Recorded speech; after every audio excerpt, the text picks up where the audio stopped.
Assalamualaikum warahmatullahi wabarakatuh. Halo Sobat, selamat datang di Search Podcast, ruang bincang inspiratif dari Sekolah Pascasarjana Universitas Ibnu Khaldun Bogor.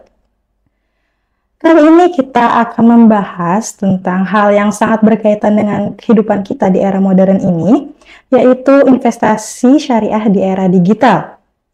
Seperti yang kita tahu, investasi kali ini tidak hanya untuk kalangan atas saja. Dengan banyaknya berbagai aplikasi digital, kita semua bisa berinvestasi dengan hanya bermodalkan gadget. Nah, pertanyaannya, apakah semua investasi digital itu halal? Dan bagaimana cara kita untuk tahu itu halal apa enggaknya? Kali ini kita sudah bersama dengan Ibu Abrista Devi, PhD. Beliau selaku dosen dan sekretaris program Magister Ekonomi Syariah di Universitas Ibnu Khaldun Bogor.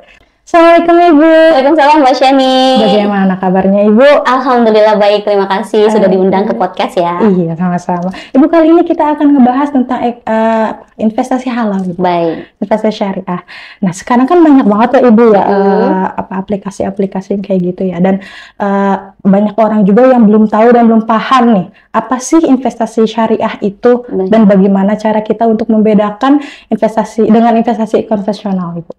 Baik, terima kasih. Jadi dari investasi itu sendiri ya, investasi itu kan menanamkan dana ataupun modal ke instrumen investasi, begitu. Nah, sebetulnya memang ada dua tipe nih investasi, Mbak. Yang pertama adalah investasi syariah, yang kedua adalah investasi konvensional. Apa perbedaan antara keduanya? Ada beberapa aspek yang mau saya highlight. Yang pertama adalah dari sisi prinsip dasarnya. Nah, prinsip dasar untuk investasi syariah itu adalah tentunya harus sesuai dengan prinsip-prinsip syariah. Tidak boleh ada riba, tidak boleh ada goror atau ketidakjelasan, tidak boleh juga ada maisir atau spekulasi yang berlebihan. Nah, tapi kalau investasi konvensional itu sebenarnya ada aturan agama, jadi ya lebih bebas, lebih fleksibel, begitu. Nah, yang kedua adalah dari bagaimana cara mengelola dana. Investasi syariah tentunya kita harus menempatkan dana-dana kita pada sektor-sektor ataupun industri yang halal. Jadi nggak boleh misalnya investasi pada pabrik alkohol gitu, atau atau industri-industri yang diharamkan misalnya dalam agama ya. Tapi kalau investasi konvensional itu juga lebih bebas, tidak ada aturan itu selama legal ya, selama legal tentunya. Dan yang ketiga adalah bagaimana cara mendapatkan keuntungan. Nah, untuk mendapatkan keuntungan ini kalau investasi syariah sistemnya bagi hasil, Mbak, begitu. Jadi berdasarkan kesepakatan. Nah, tapi kalau investasi konvensional tentunya mayoritas keuntungan itu ada pada bunga ya. Sedangkan kita bunga diharamkan dalam agama kita, gitu kan, itu termasuk riba. Nah, terus dari sisi pengawasan. Kalau investasi syariah itu tentunya diawasi oleh Dewan Pengawas Syariah. Jadi lebih aman secara syar'i ya. Nah, untuk konvensional tidak ada. Hanya pengawasan dari regulator saja. Dan yang terakhir adalah dari instrumen investasinya. Nah, untuk investasi syariah ada saham syariah, ada juga reksadana syariah, sekarang ada sukuk ya, obligasi syariah, dan juga sekarang ini ada urun dana, Mbak, atau crowdfunding syariah. Jadi yang berbasis digital. Tadi kan Mbak bilang digital ya. Nah, kalau konvensional ya ada saham, obligasi, bahkan ada beberapa instrumen derivatif ya. Begitu. Jadi ya dari itu perbedaannya. Kalau untuk syariah ya, bukan kita membicarakan syariahnya. Agar kan banyak ya Ibu ya kasus yang orang kena tipu gimana. Nah, itu tuh biar kita tahu investasi syariah yang aman itu gimana sih Bu? Atau kan kalau ada OJK itu apa sih yang menandakan itu aman gitu? Baik. Memang label syariah saja tidak cukup ya Mbak Sheni ya. Para startup ataupun instrumen investasi boleh saja melabelkan diri mereka syariah, tapi harus ada beberapa hal yang harus kita amati ketika memang kita mau berinvestasi secara syariah. Yang pertama pastinya adalah kita harus memastikan bahwa instrumen investasi kita dan juga platform investasi yang mau kita masuki itu terdaftar di OJK. Nah, jadi itu harus dulu ya, karena itu memang pengawasan dari OJK secara langsung. Gitu. Peraturannya Ibu ya? Betul, jadi harus diawasi, terdaftar ya, harus terdaftar di OJK, itu yang pertama. Nah, OJK juga sebetulnya mengeluarkan beberapa regulasi terkait dengan pasar modal syariah ya, ada melalui POJK-nya. Ada POJK tentang saham syariah, ada POJK tentang sukuk, bahkan ya tadi saya bilang ada POJK yang terbaru SEOJK tahun 2022 itu tentang layanan urun dana berbasis teknologi. Nah, jadi pastikan bahwa peraturan dari OJK-nya ada. Itu yang pertama. Nah, yang kedua adalah kita tidak hanya memastikan bahwa investasi tersebut aman secara regulasi ya, tapi juga aman secara syar'i.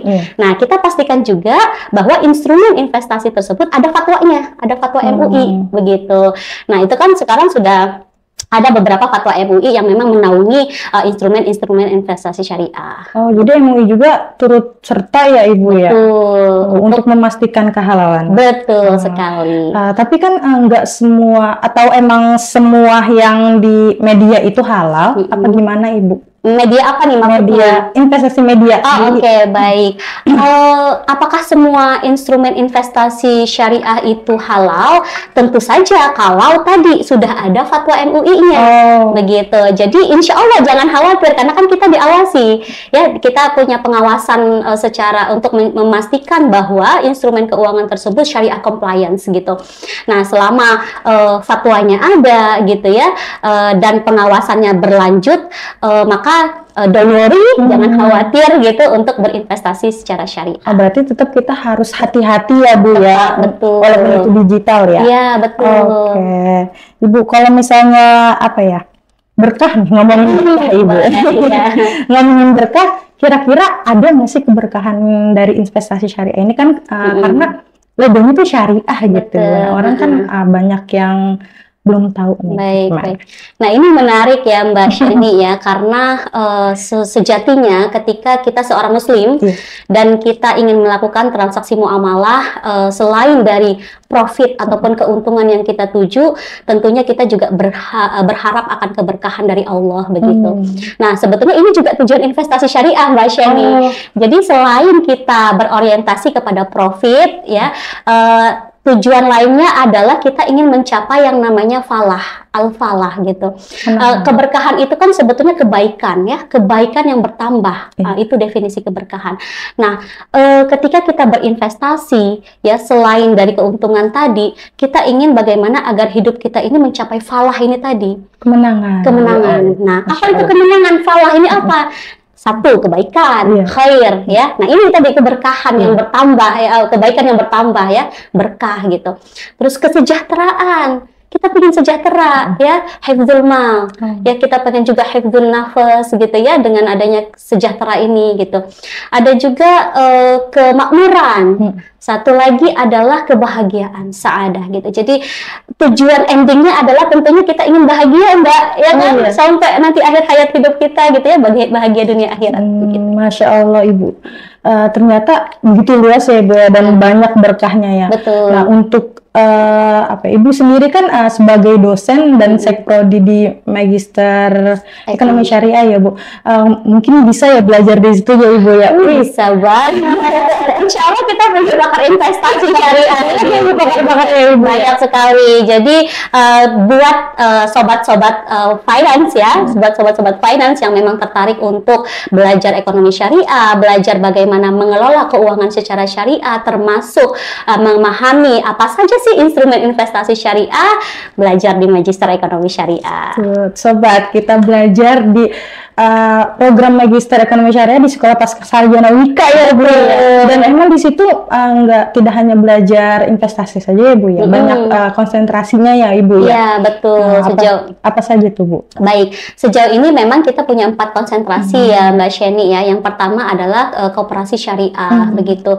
Terus yang kedua adalah manajemen zakat, dan yang ketiga itu adalah perbankan syariah, dan yang terakhir adalah audit dan pengawasan syariah. Nah tadi nih, jadi untuk memahami fatwa-fatwa di balik dari instrumen-instrumen keuangan syariah, nah boleh tuh belajar terkait dengan audit dan pengawasannya. Nah, untuk dosen-dosen itu sudah pakar semua Ibu. Insya Allah tentu saja. Dari luar negeri ya. Betul. Dosen-dosen kita tidak hanya lulusan dalam negeri ya Mbak Sheni ya, tapi juga banyak dari dosen kita lulusan luar negeri dan mereka insya Allah sesuai dengan kepakarannya. Iya, pasti sudah ahli sobat. Betul. Yang mau daftar bisa ya ke Sekolah Pasca Sarjana Universitas Ibnu Khaldun Bogor. Nah Ibu, selanjutnya kan anak-anak nih, untuk anak-anak Gen Z nih ya. Betul. Yang mau berinvestasi.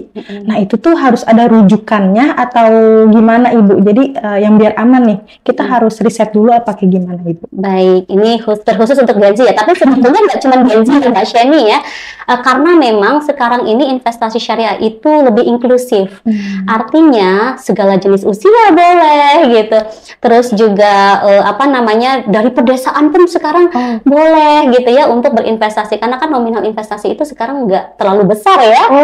Minim saldo juga bisa. 100.000 bisa investasi nih, gitu. Bisa. Tapi tergantung instrumennya lagi ya.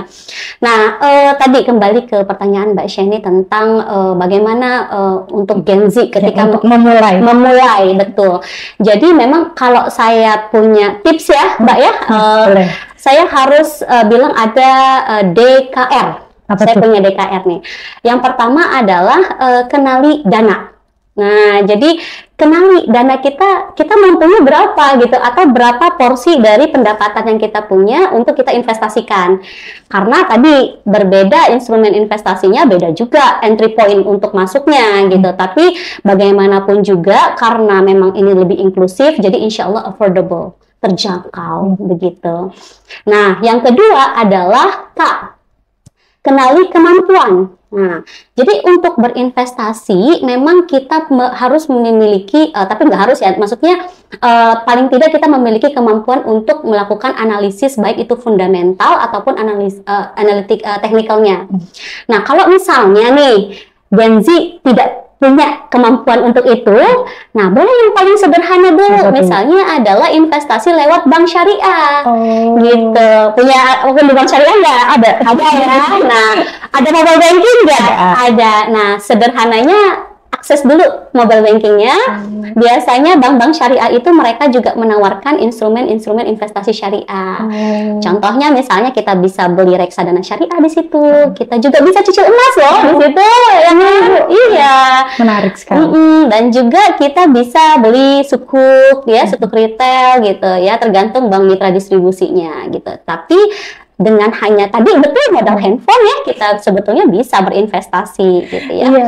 Kenapa saya menanyakan Gen Z? Karena saya juga Gen Z. Percaya. Karena Gen Z itu apa ya Bu? Kayak kadang suka ikutan nih tren gitu. Iya. Takut juga ya Bu, ya karena ada ketakutan tersendiri juga gitu. Tapi kalau FOMO untuk yang positif tidak apa-apa ya, karena kan kita sekarang harus melek keuangan gitu kan. Nah, kita harus mulai keuangan syariah. Maka dari itu kita harus riset dulu ya Bu ya. Betul. Nah, saya lanjut tadi ya. Kalau misalnya nih kita tidak memiliki kemampuan untuk menganalisa ya. Nah, kita memiliki kemampuan. Kalau tadi kan kalau kita tidak punya ya. Oh iya, boleh juga ke manajer investasi ya kalau misalnya kita tidak punya kemampuan itu gitu. Tapi kalau misalnya kita punya kemampuan untuk menganalisa mandiri, nah kita boleh coba platform-platform aplikasi investasi digital itu loh, yang seperti Stockbit, Bibit gitu kan. Nah, kita boleh mulai menganalisa portofolio kita sendiri di situ. Gitu. Baik sobat. Jadi apa yang dikata Ibu Abrista ini, jadi kita selalu harus hati-hati ya Ibu.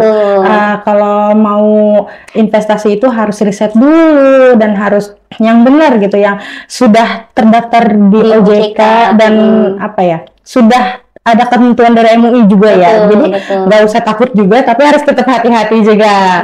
Ibu terakhir pesan dan untuk pendengar kita, untuk Baik. penonton kita tuh terkait investasi syariah ini, ada yang disampaikan Ibu? Baik, jadi memang terkait dengan investasi syariah itu sendiri, Mbak Sheni, kita tentunya punya tantangan ya. Baik itu kita dari industri syariahnya, kita sebagai akademisi keuangan syariah, dan juga kita sebagai praktisi dan regulator gitu ya. Ada tantangan, yaitu bagaimana kita bisa mensosialisasikan, membangun awareness untuk berinvestasi di masyarakat kita. Jadi Indonesia ini sangat unik dan luas, Mbak Sheni.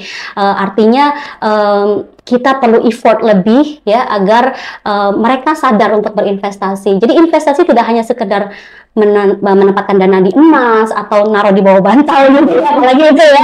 Nah, jadi tugas kita bersama sebetulnya kita perlu bersinergi untuk bagaimana kita bisa menyadarkan masyarakat ya untuk berinvestasi secara aman regulasi dan aman syar'inya, begitu.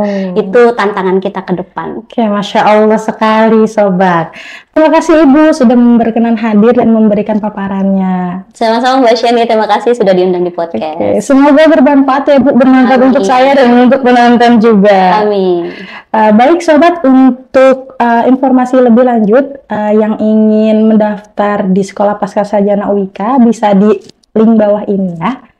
Sekian podcast kali ini, stay tune di episode selanjutnya. Saya Seni Ratna Amelia, selaku host kali ini. Pamit undur diri dan jangan lupa like, comment, and subscribe. Wassalamualaikum warahmatullahi wabarakatuh.